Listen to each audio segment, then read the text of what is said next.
In episode 155 of the Guitar Music Theory podcast, I answer more listener questions about modes, Rocksmith, major scale patterns, memorizing songs, effects pedals, foot tapping, and more.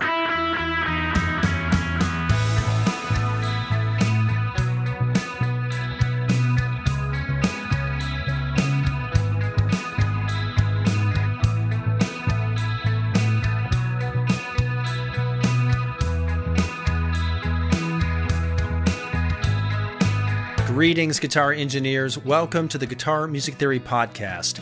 If you're captivated by the magic of guitar music and eager to unravel the mysteries of music theory, you're in the right place. I'm Desi Cerna, your host, fellow guitar enthusiast, and author of Fretboard Theory, Guitar Theory for Dummies, Guitar Picking Mechanics, and more. In each episode of this podcast, I delve into the fascinating world of guitar and music theory, demystifying complex concepts and providing practical insights to help you become a more informed and skilled guitarist. Together, we'll explore chord progressions, scales, improvisation techniques, and more, unlocking the secrets that make guitar music an irresistible art.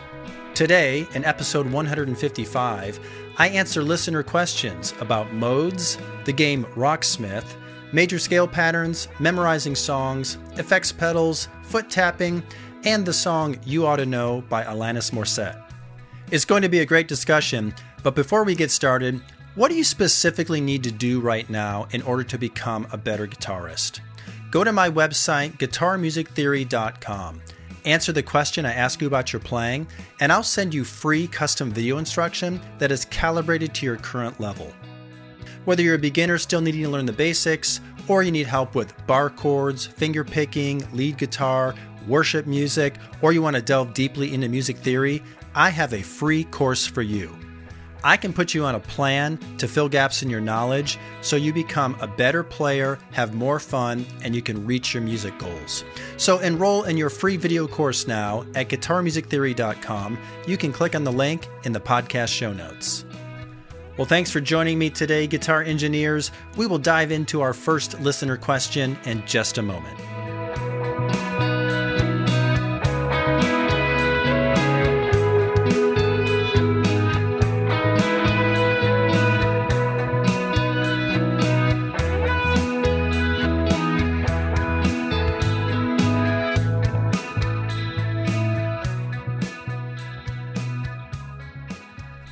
All right, so we are ready to dive in with our first question. It comes from Mitch, and he asks, how do you feel about the Rocksmith game?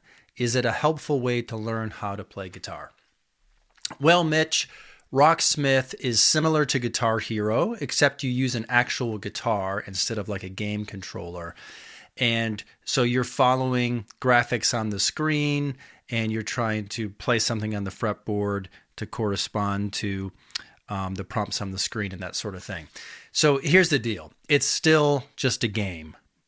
Games can be fun, and they're a good way to introduce yourself to some cool songs. A lot of people got introduced to a lot of great songs through Guitar Hero, especially younger people got exposed to a lot of great old music.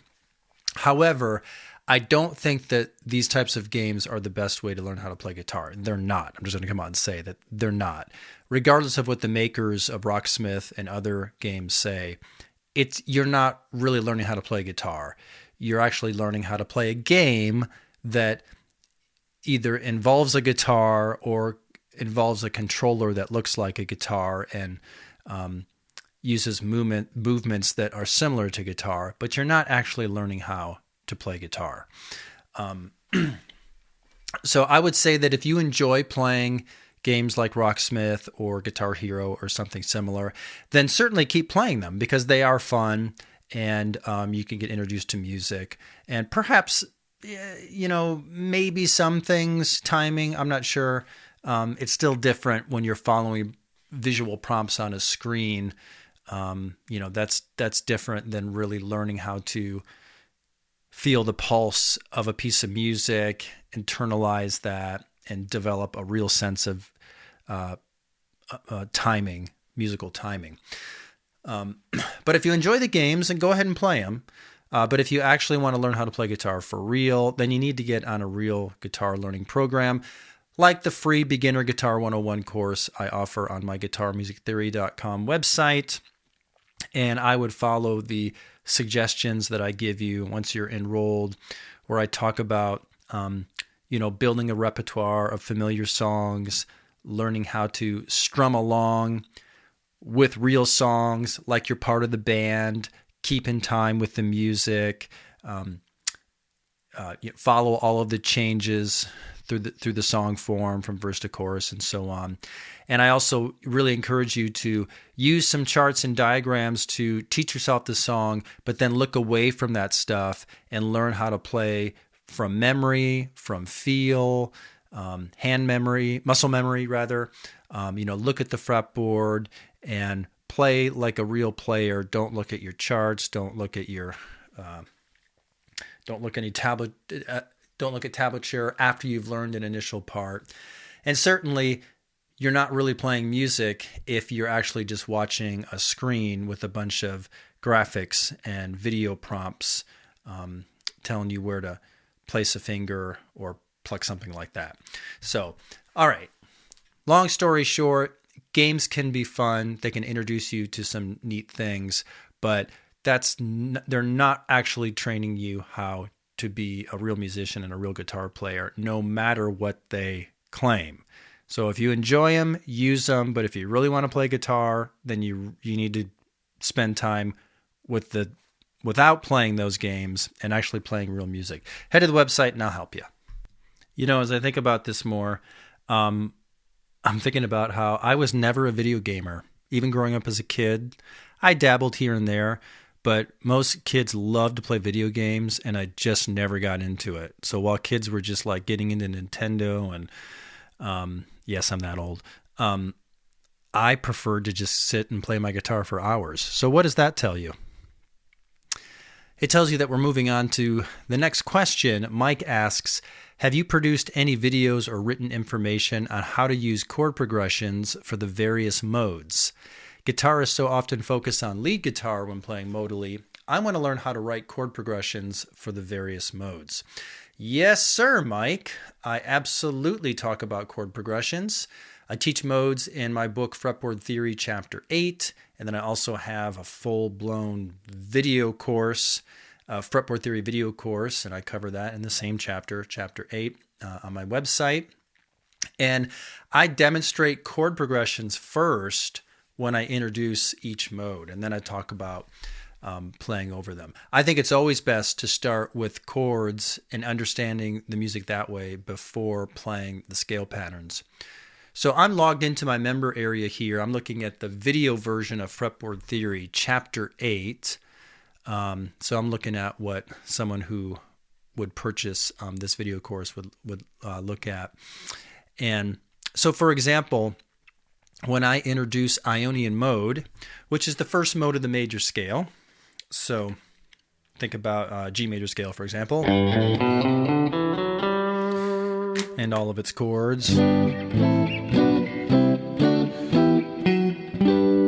you don't know what the chords are or your major scale, well, get Fretboard Theory. I'll teach that stuff to you. So when I teach Ionian mode, I introduce songs like Wonderful Tonight by Eric Clapton, which is G, D, C, D, and it comes back to G. You have the lead line.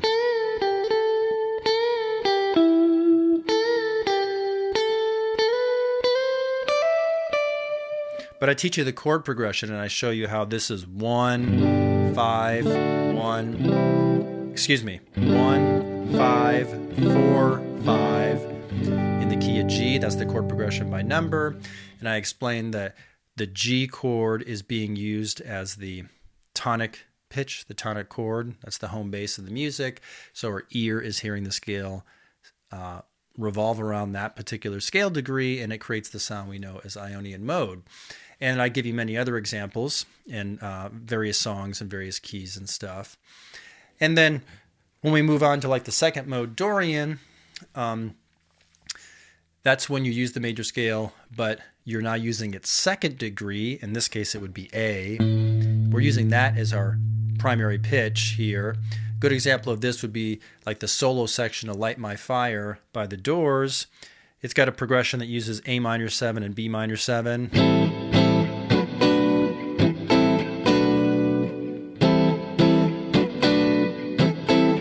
There's a little bass line that follows those chords, playing arpeggios, minor arpeggios for A minor and B minor. And that's chord progression could be thought of as a 2-3 chord progression out of the G scale, or since we're actually using the 2 chord as our tonic pitch, our tonic chord, we really should name that 1 because our ear is hearing that as the center of the music and it's hearing it as the tonic pitch in the scale, in which case we call this a 1-2 chord progression. They're both minor, and that creates the Dorian mode sound. You get that lead guitar that plays over it.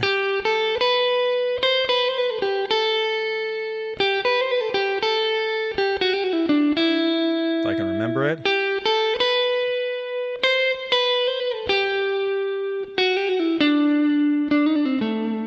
And it uses the notes of G major, but doesn't sound like the G major scale. It sounds like a Dorian mode. There was even a little blues scale in there. And so on. So I give you more examples of Dorian mode in some different keys and stuff, and I explain the chord progressions. I want you to think of it that way first. I want you to see the parent scale and how we're using that parent scale and its parent major scale is what I'm talking about, and how we're using that parent major scale and its chords, but we're just, when a song is in a mode, you change which scale degree, in other words, which note or chord in the scale is your home bass, is your tonic pitch. If G is your tonic pitch in the key of G, that's going to sound different than if the second A is your tonic pitch, or the third, and so on.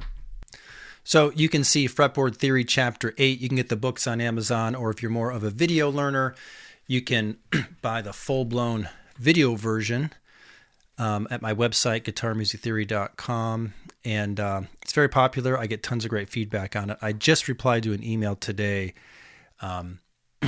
where Robert said, Desi, I appreciate the way you teach, and it has really helped me progress. I have watched and listened to the Fretboard Theory video over and over as I learn best with repetition.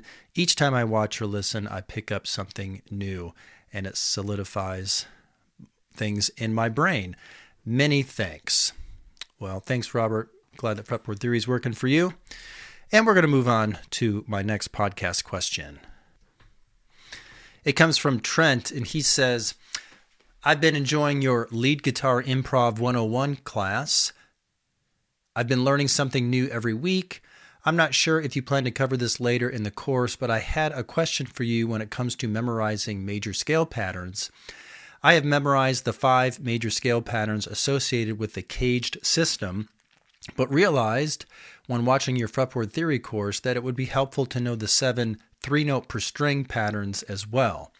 Before I tackle this, is there a particular way you suggest going about memorizing these additional patterns? For example, is it most helpful to look at them as combinations of 2 or more of the 5 caged patterns, maybe focusing on the interval of each note in the scale as they are associated with the root? I just want to make sure that I'm structuring things in my mind in the most efficient way possible to avoid confusion or frustration later on. Great question. First of all, Trent is referring to some Zoom group classes that I recently offered.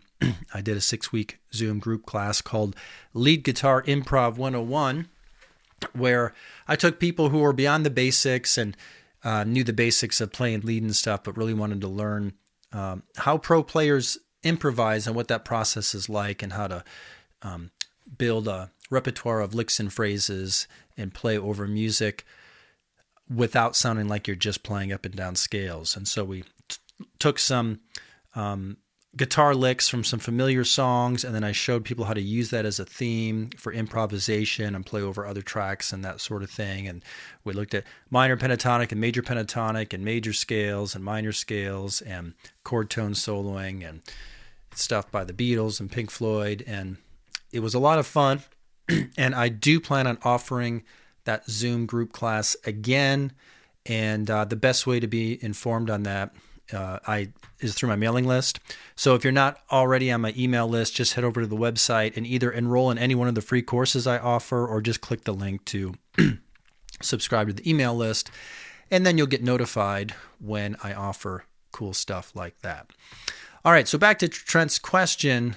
Should we learn the 5 caged major scale patterns, or should we learn the 7 3-note per string major scale patterns? Here's my answer. I say, hey, Trent, I'm glad you're enjoying the class. Glad to have you on board. Regarding major scale patterns, eventually it's a good idea to familiarize yourself with the 3-note per string patterns, but you might want to work on the others for a while first. You don't want to pile on so much information that it's hard to keep track of everything. That goes for intervals as well. It might be too much to try to think about those right now, but you should at least be aware of where your tonic pitch is located. Over time, the patterns will blend together and you'll think of things in your own way. Be sure to learn some different examples from songs that use major scales. That's a big part of getting to know the fretboard also. Sometimes when I'm in a position, instead of thinking about just a pattern, I think about a song that I played in that position. Anyway, I hope this helps. So, when you learn the major scale, the notes are scattered all over the fretboard. And there's different ways that we could arrange these notes into patterns. You can't see me playing right now, but I just played up the major scale a few different times, but I actually routed my way across the fretboard differently each time. So the way that I first introduce them in like fretboard theory is I teach 5 patterns, and these 5 patterns also fit together with the 5 caged chord forms. So some people think of these as the caged major scale patterns. I don't know that they're really caged patterns, but they do fit in that system. And I chose the 5 patterns just because I think it's maybe the easiest way just to get started. When you play the 5 patterns, I'm starting here on G at the 3rd fret on the 6th string. Sometimes you have 2 notes per string, and then you change strings, and other times you have 3 notes per string. 1, 2, 3, 1, 2, 3, 1, 2, 3, 1, 2, 1, 2, 3 at the end. So by playing 3 notes per string, but having some strings that only have 2 notes on them, you end up staying in a position as you learn these patterns. You're mostly staying in a group of 4 frets. Sometimes you venture a little bit out of that. And then you can just go position to position, like learning the pentatonic scales, and cover the whole fretboard.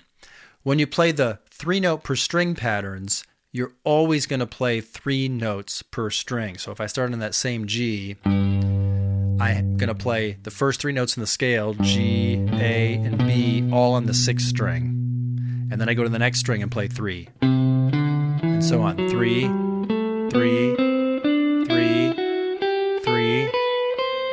The result with these patterns is that your fingers get stretched a little bit more, and the pattern, you end up getting shifted up the fretboard more, and these patterns are going to span across more than 4 frets.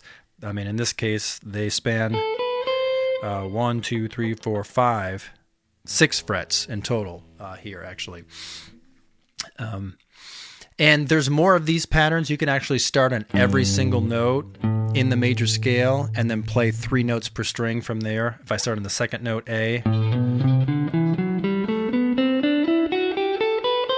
then I can go to the 3rd note, B, do the same thing, 3 notes on every string, and so on. And so there's more to keep track of. There ends up being 7 patterns, all with 3 notes per string. So there's more patterns, there's more notes in each pattern, your fingers get stretched more, you're moving vertically and horizontally on the fretboard. And I do think it's a good idea to learn the 3-note per string patterns. I teach them in the video version of Fretboard Theory. I also think I included them in Guitar Theory for Dummies, which covers a very similar scope to Fretboard Theory. But again, like I told Trent, you don't want to throw all that on you now. You don't need to know all that now. You can just start with 5 major scale patterns. You get used to how they're different than pentatonic scales because there's more notes. You've got whole steps and you've got half steps.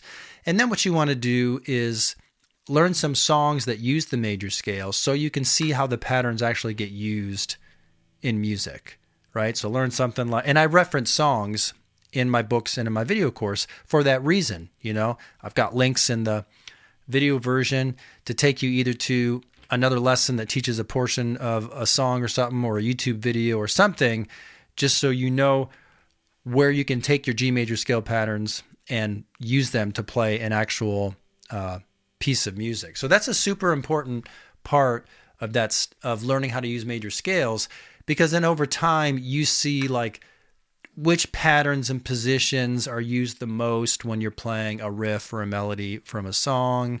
And you'll see which notes players would slide to or hammer on into or pull off or bend. And you'll see how it relates to the underlying chords and chord progressions in the music. And that's when you really understand major scales. You can't understand major scales just from practicing patterns, playing up and down patterns all day.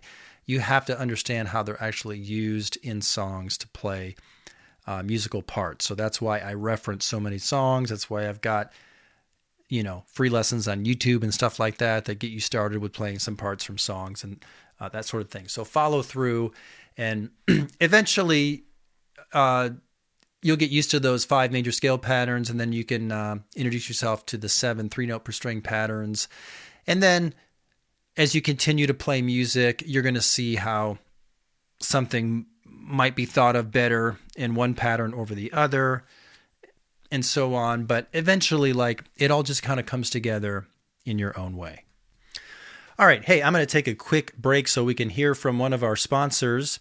But before you hear this brief commercial, would you like to be able to listen to this podcast ad-free?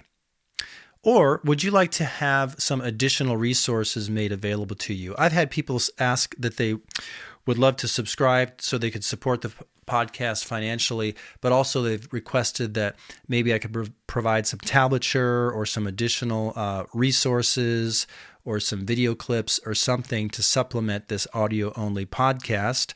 So if that sounds like something that you're interested in, just send me an email and let me know. I am thinking about moving in that direction, and I have gotten some good suggestions from listeners that I think could make this even better and would be a great way for me to offer you guys some more helpful and fun content, and would help me monetize this podcast as well. So if you have an opinion on that or some other suggestions, send them to desi@guitarmusictheory.com, or just head to the website and scroll down and click on the contact link. And now, a quick word from our sponsor. All right, thank you for listening to that ad.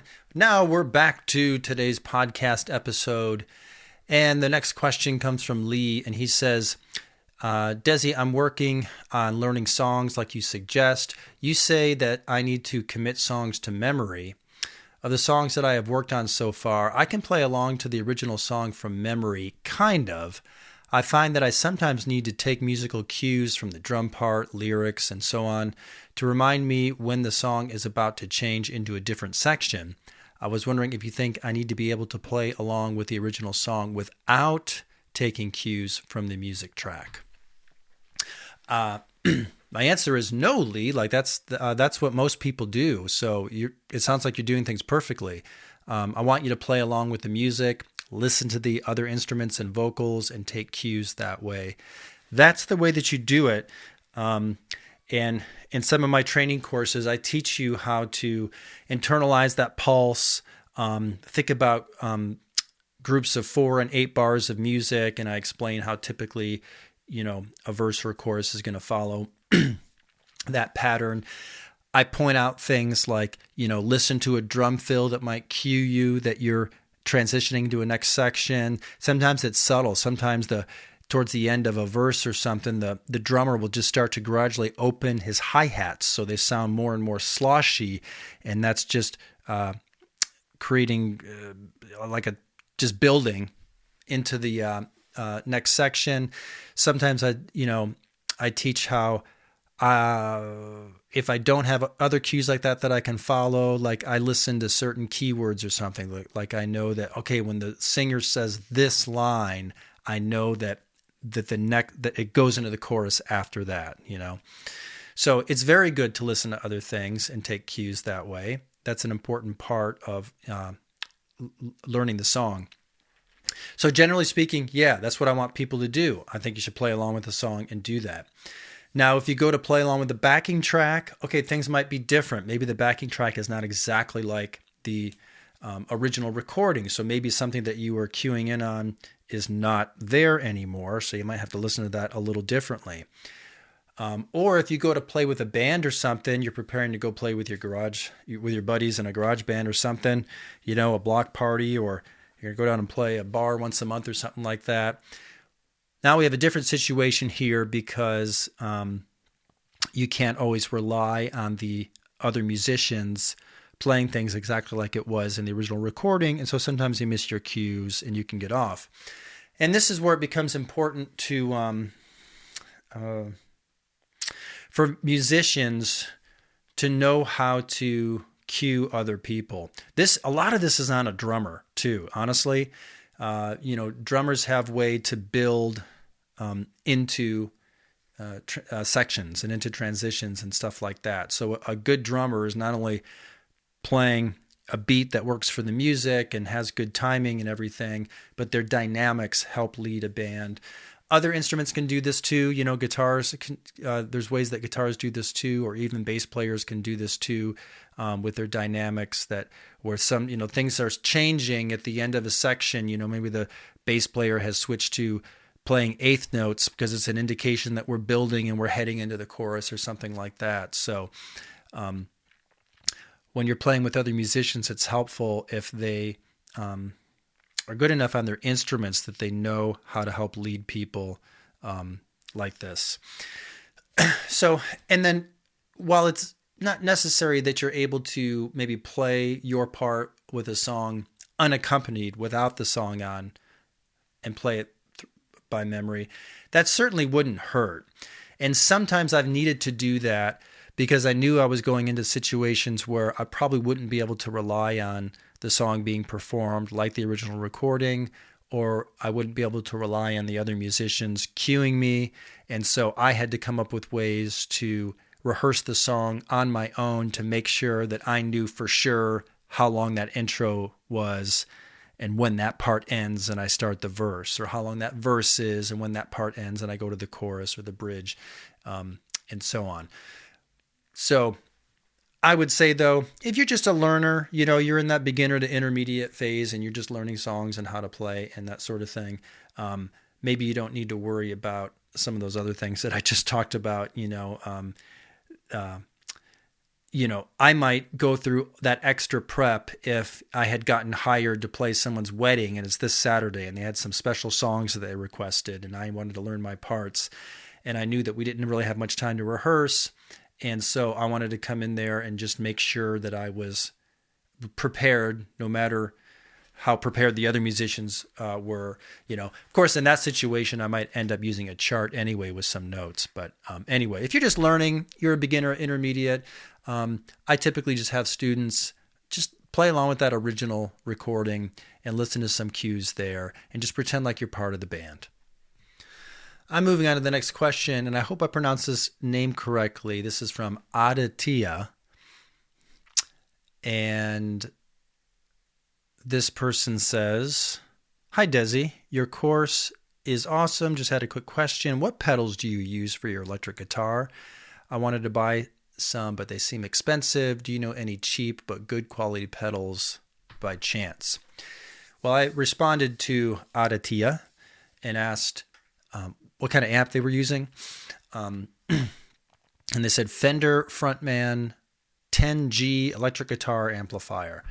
So I replied and said, I think it would be better to upgrade your amp instead of buying pedals to put in front of the amp you have now. I would look at the Boss Katana 50 or the Boss Katana Air or anything similar, the Yamaha THR. There's many manufacturers that make these little desktop practice amps with different amp models and effects built into them. So you don't really need any external stop boxes. And I have a video, if you go to Google and just search how to use a guitar practice amp, Desi Cerna, I'll show you how to use one of those. So I use basic effects. I'm going to use, overdrive, maybe distortion if I need that sort of sound, some reverb, some delay, maybe some chorus or some other things. But the meat and potatoes of most guitar sounds is going to be your amp sound, and then your level of overdrive, some reverb, and maybe some delay. And some players will use a setup where they'll have independent stop boxes for overdrives and delays and reverbs and that sort of thing, and then they'll run that through an amplifier, and they play the little pedal board tap dance, and that's how they get their sounds. But I can tell that this person sounds like they're kind of still a beginner level. So just get one of those practice amps that's got this stuff built into it, and then learn how to use it. And the really, really inexpensive amps don't sound so great, and they don't have the stuff built into it. It doesn't make sense to go out and spend a few $100s and then put some of these stop boxes in front of a really, really cheap amp. Just take that money and just get yourself a new amp that's going to sound better, and it's going to have some of these effects built into it. Watch my video, How to Use a Guitar Practice Amp. Just search for that, plus my name, Desi Cerna. And that's what I recommend. Next, we have a question about modes.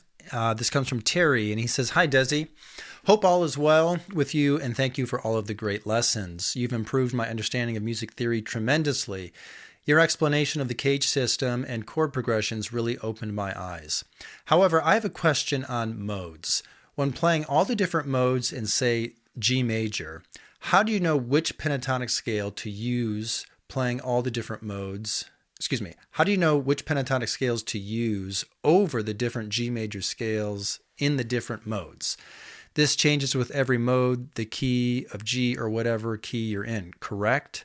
And this will apply to all major keys as well, right? But how is this figured out? I hope this question makes sense. I'm just a little puzzled on how this works. Maybe I've missed something in a previous lesson. I'm in chapter 8 at the moment, but obviously you would know that. Well, thank you very much, Desi. Really appreciate your time and knowledge. Regards, Terry. All right, here's the deal. If the mode that you're using, if the modal scale that you're using has a minor third in it, then it also contains a minor pentatonic within it. I'll demonstrate this in a second. If it has a major third in it, then it also contains a major pentatonic in it. Another way to come at this is match the pentatonic scale to the chords on each scale degree. For example, the second degree of the G major scale is A, and it forms an A minor chord. So when you're playing in that mode, you would use the A minor pentatonic.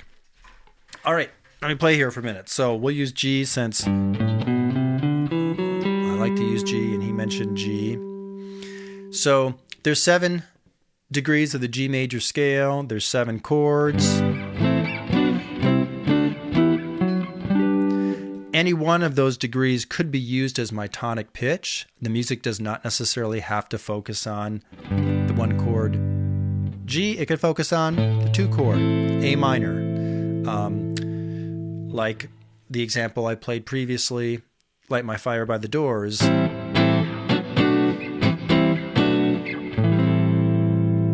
So that's the G major scale starting on its 2nd degree A. And that has a minor third in it because A, B, C, A to C is a minor third. And like I said earlier, if there's a minor third in the modal scale, that means that the modal scale contains a minor pentatonic. And indeed it does. So this is A Dorian mode when you play off of the 2nd degree of the G major scale. And it's got 7 notes in it. 1, 2, 3, 4, 5, 6, 7. 1, 2, 3, 4, 5, 6, 7, and so on. The minor pentatonic just has 5 notes in it. 1, 2, 3, 4, 5. 1, 2, 3, 4, 5, and so on. And all of the notes in the minor pentatonic are contained in the full mode. So what this means is, and I do teach this in the book, So I'll give you a diagram and I'll show you like major scale patterns and the full modal pattern. But then I also overlay a couple things. I overlay like a chord shape, an A minor chord, so you can associate those notes in that pattern to the A minor chord. And then I also show you an A minor pentatonic, so you can associate it that way. Because we guitar players, we love the pentatonic. We get very used to playing in those box positions,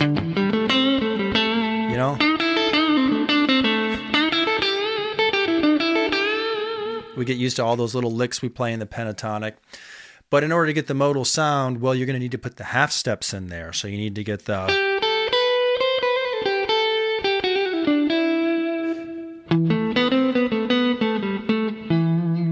So even though the pentatonic notes are contained within the full modal scale, we really see those patterns as being different, and we think differently and we play differently in them.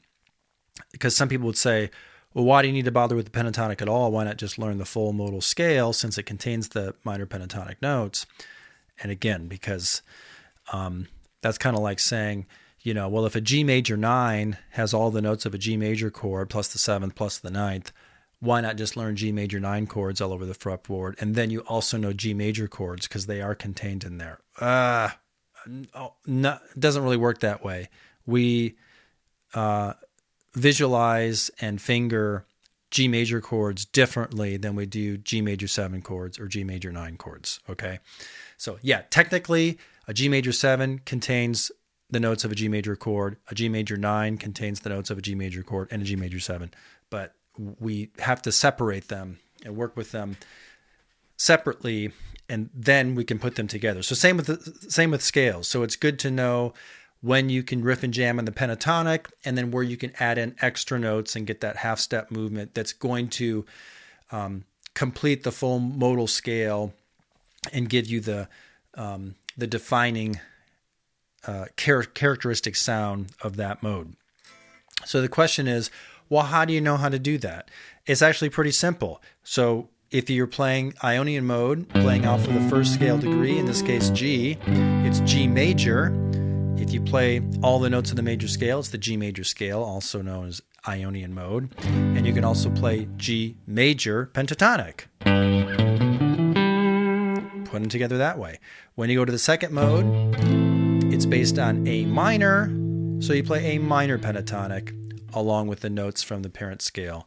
When you go to the third mode, it's B minor, you play B minor pentatonic or the full B Phrygian mode, and so on. Now, what about when you go position to position?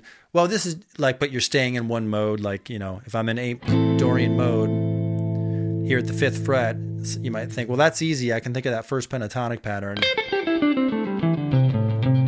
And I got that. Notes of the major scale to make the modal sound. But what if you go to different positions? It's just an experience thing, I know that if I'm playing A minor chords around the fretboard, I could play like a bar chord off the 6th string for A minor, or I could play a bar chord off the 5th string for A minor up in the 12th position, and I know that this bar chord shape goes together with A minor pentatonic pattern 5. And then I also know where my notes of G major are in this position and how I can start on the A to make the full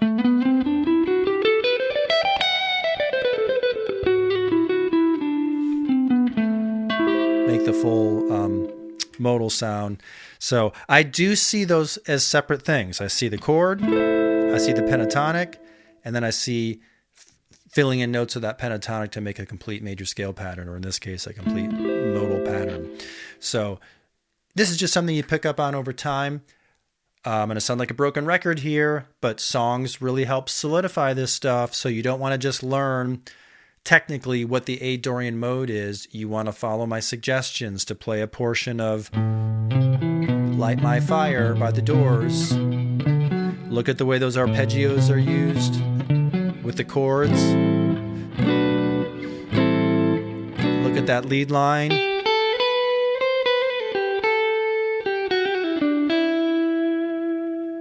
And you don't have to learn the whole solo or the whole song. You just need to pick up something from the song so you can see how things are going together and being used musically. And then you can see, you see the A minor chord. You see that there's some portions of the lead line that are kind of just based in the pentatonic. There's other portions of the lead line that's got some half steps in there. That would be the full modal scale, and so on. So if you do that, then next time you're faced with a piece of music in A Dorian mode, you're going to think, Light My Fire by the Doors, and you instantly remember those licks and phrases and those patterns and how those things went together. Moving on, our next question comes from Tom, and he says, Desi, should I always tap my foot to the beat? This is something I have always struggled with. I can do it easily when playing Wonderful Tonight. He's in my free little course where I teach a couple simple beginner guitar songs.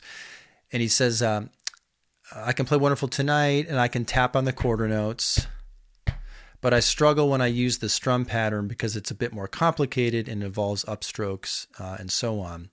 So he mentioned some other songs that he's playing along with. He says he can play the Beatles' Love Me Do. He can play along with the song at 100% tempo, and he can feel the beat when he strums, but he struggles to do that and tap his foot at the same time. So he's saying, should I keep practicing until I can tap my foot to the song and strum at the same time? Or is it okay just to feel the beat in the strumming? And he also said, I naturally tap with my right foot. He's a right-handed guitar player. Should he be tapping with his non-strumming side to reduce jostling the guitar, or am I overthinking this? I asked him if he would send me a video of his playing. Just said, hey, just send me a quick little clip. Just want to know what I was dealing with, to better answer him. And he sent me a clip, and he sounded great. I mean, he was, he was following along with the song. He was mostly on beat. The strum pattern sounded good. So my response to him was, hey, no, you don't have to tap your foot. It's okay to just feel the music in your strumming while you're strumming. That's certainly okay.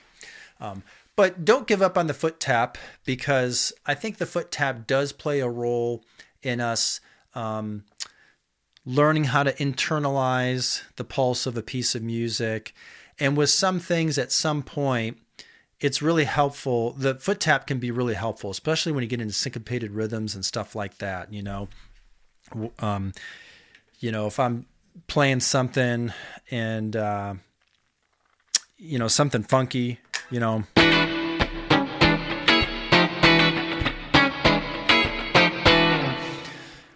it's critical that I feel when notes land on the downbeat or when they're on the offbeat. Are they on the and, or are they on a 16th note, one E and a?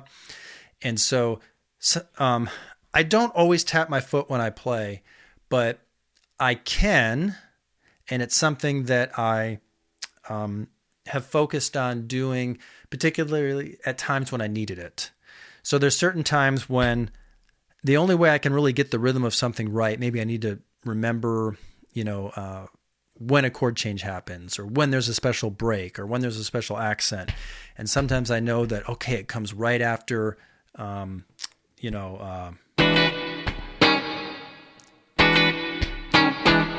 know it comes after the beat. So I know I'm going to tap my foot, and then I got to tap, and then after the tap is when I come in.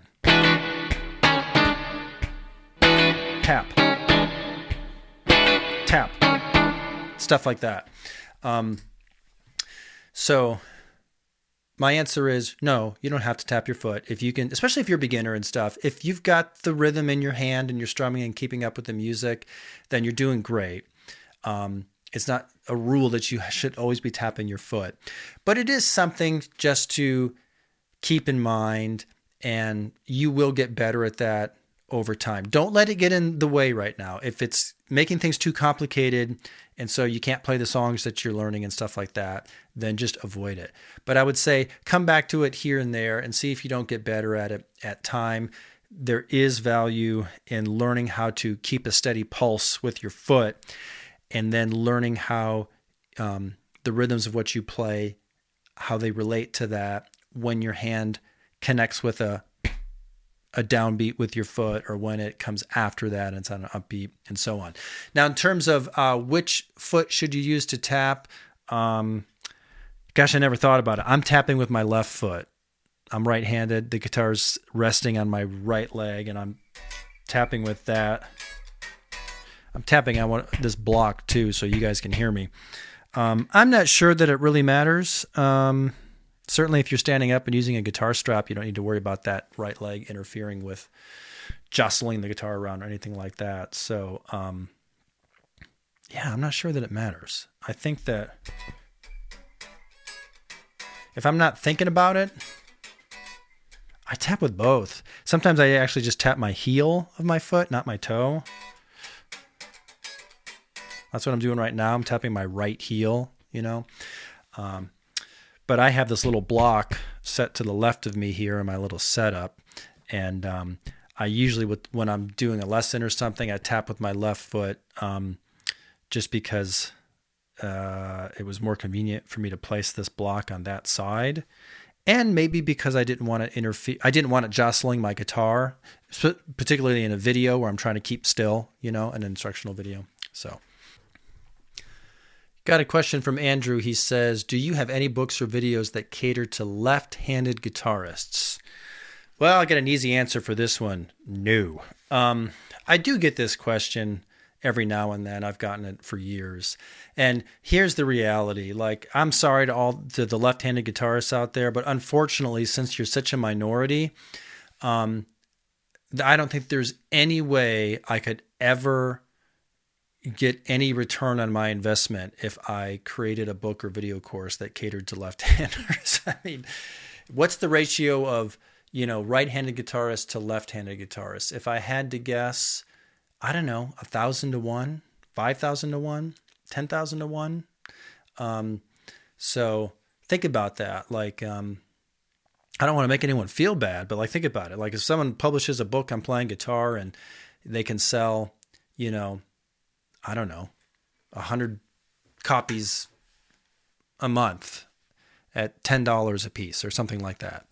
So it's okay, well, they've grossed, $1,000. Okay, that's something to work with there. And then if you did the same book in a left-handed version, you'd probably be lucky if you sold one a month to a left-handed guitarist. So all that work that you just put into it, and you're making $10 a month. So yeah, that's just the sad truth to it. So and I'm not left-handed too, so I don't know that I'd be the right person to do it. I'm actually surprised that there hasn't been someone that, an instructor who is left-handed, who's created a business around this, where he's the lefty. He's the, what do they call him? The southpaw, the lefty, leftyguitar.com. And everything is for left-handed guitarists. Maybe there are left-handed guitarists out there who have tried this, but just couldn't build enough of a customer base to even support the time that they would put into it. That is my guess, unfortunately, I don't know. Maybe AI can do this for us now. Maybe you can drop a document in AI and say, convert this for left-handed guitarists. I don't know. But anyway, hey, I'm sorry I don't have anything for left-handed guitarists, and I don't anticipate that I ever will, unfortunately. I'm thinking that about as often as someone would ask for left-handed instruction, somebody would ask me if I have anything for the blind. And I think it's the same sort of thing. I just don't, I can't imagine I would ever have the customer base to support the work that I would put into creating materials that could be used by the blind. If someone is blind and they are capable of using Zoom to connect with me, I'll help them out in any way that I can. But in terms of creating some sort of special resource that's is to specifically be used by the blind, you're talking about a tremendous amount of thought and work and effort that would be put into something like that. And I just don't see how I would get any return on that investment. Hey, we're going to move on. I've got one more question. And we'll wrap up today's podcast episode. It comes from Rob, and he says, Desi, my band is playing You Oughta Know by Alanis Morissette, and I'm trying to understand the theory behind it. I was thinking the song is in F-sharp Dorian, but the music seems to use an F major chord in the chorus. Also not sure about the initial arpeggios used. Let's pull this up and give it a quick listen. I'm assuming most of my podcast subscribers here are familiar with this song. And let's see if we can get the copyright police to flag this. Sometimes when, I don't have issues with the podcast, but if I try to post this on YouTube, they get me. Or Facebook. All right, so we've got some arpeggios there. I'm keeping this quiet.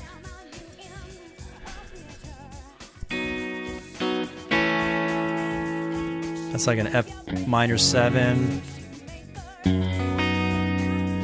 That's like a B/F sharp.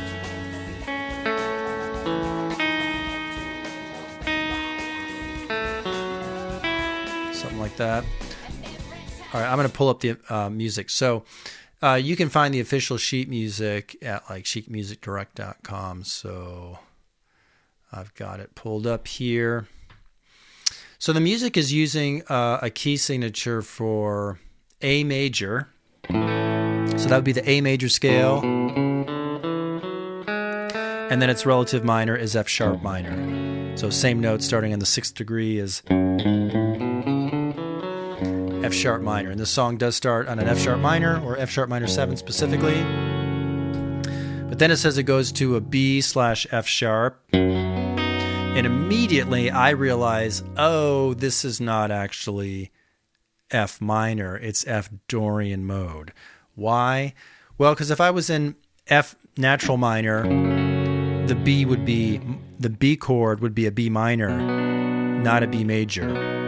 B minor has a D note in it, which is in the A major scale, in the key signature of A major/F sharp minor. But the B major chord, it's got a D sharp in there. And I immediately realized that, oh, that's not the plain minor. That's the Dorian minor. That's a major 6 there. So my brain immediately realizes, oh, the sheet music has a key signature for A major, but I realized, no, this is actually the key signature for E major. That's got the right notes in it, it's got the D sharp in it, and I'm focused on its 2nd degree F sharp and F sharp minor. So F sharp minor and then B/. And this is very typical Dorian mode. This is very similar to Light My Fire, like we were talking about earlier.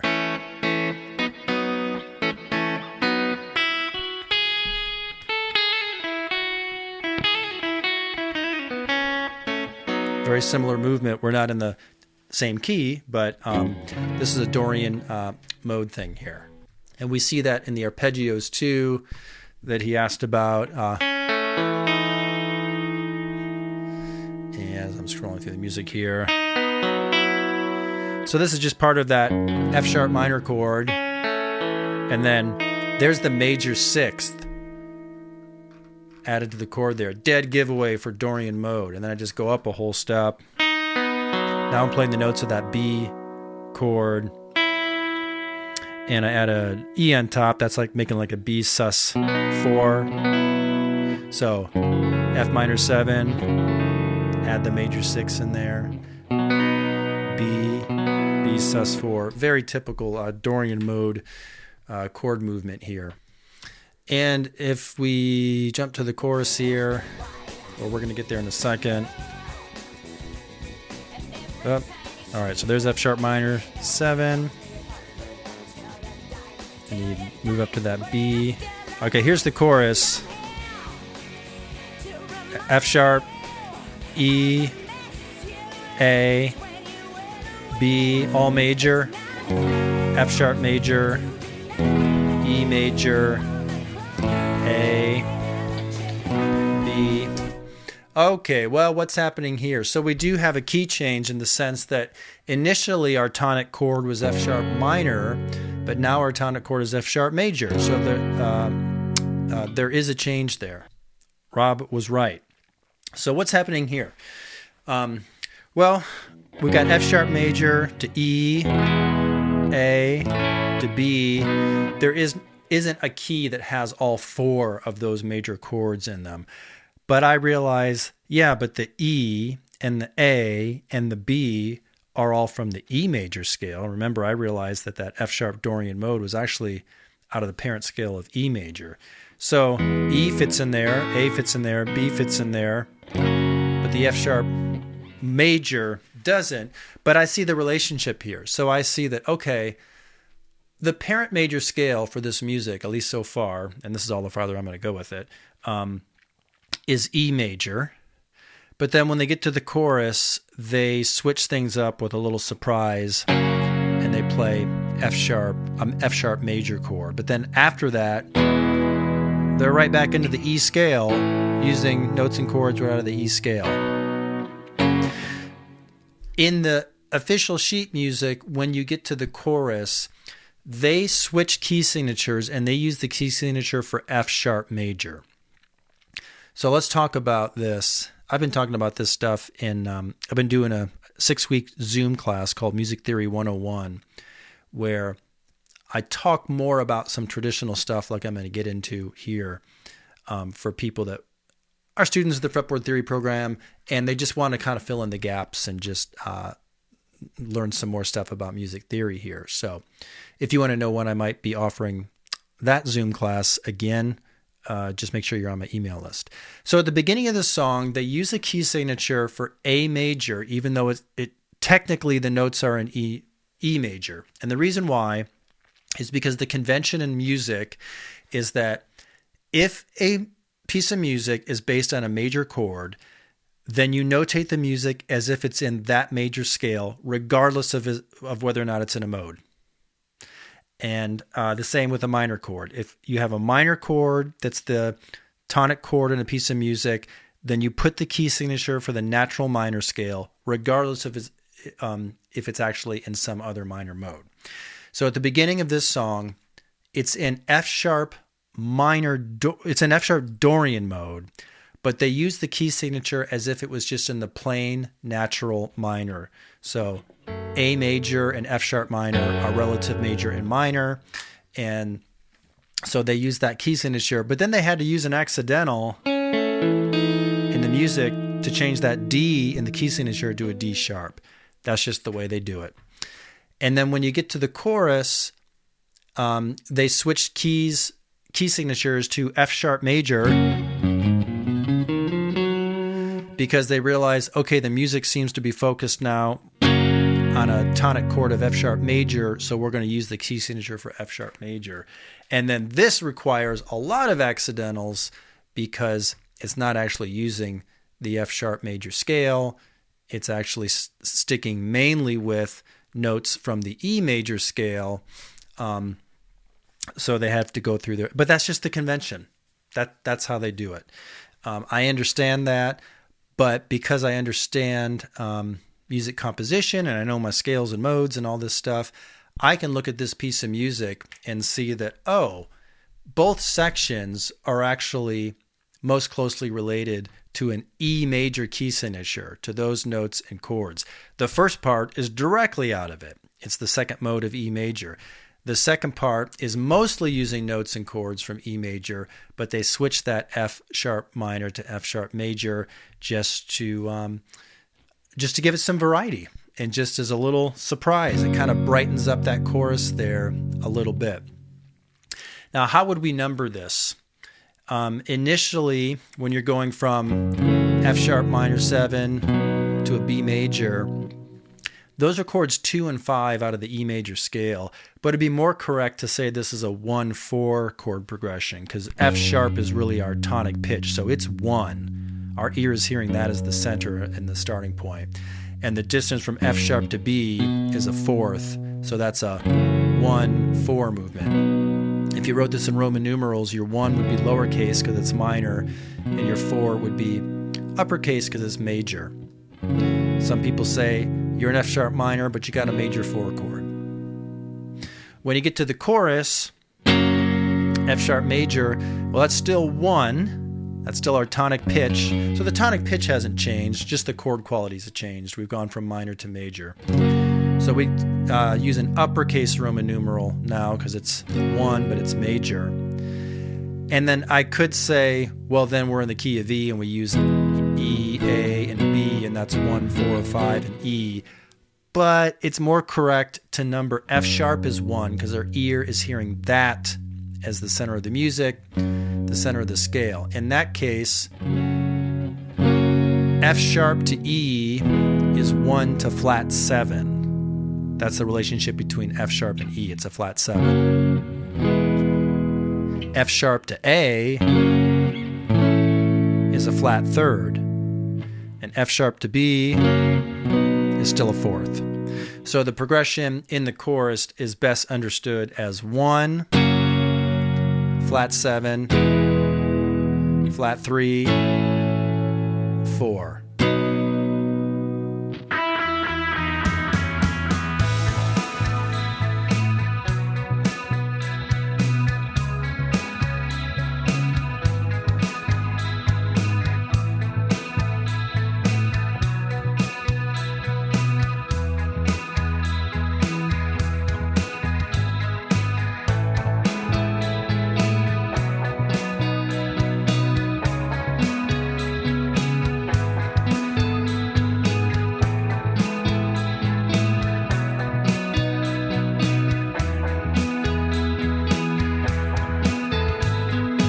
All right, podcast 155 is a wrap.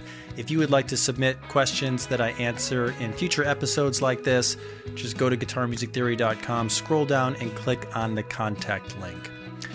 If you're interested in me providing a subscription service where you can listen to this podcast ad-free with supplemental video, tabs, and other helpful resources, let me know. If you're interested in any of the Zoom group classes I've been offering, such as Lead Guitar Improv 101 and Music Theory 101, make sure you're on my email list so you can receive notifications when enrollment is open for those classes. You can join my email list by either enrolling in any of the free courses I offer at my website or just clicking on the subscribe button in the menu. All right, I've said enough. Thanks for listening, guitar engineers. I'm Desi Cerna. Before you go, be sure to subscribe to this podcast, give it a 5-star rating, and leave a review if you can. Then keep playing and stay tuned for more.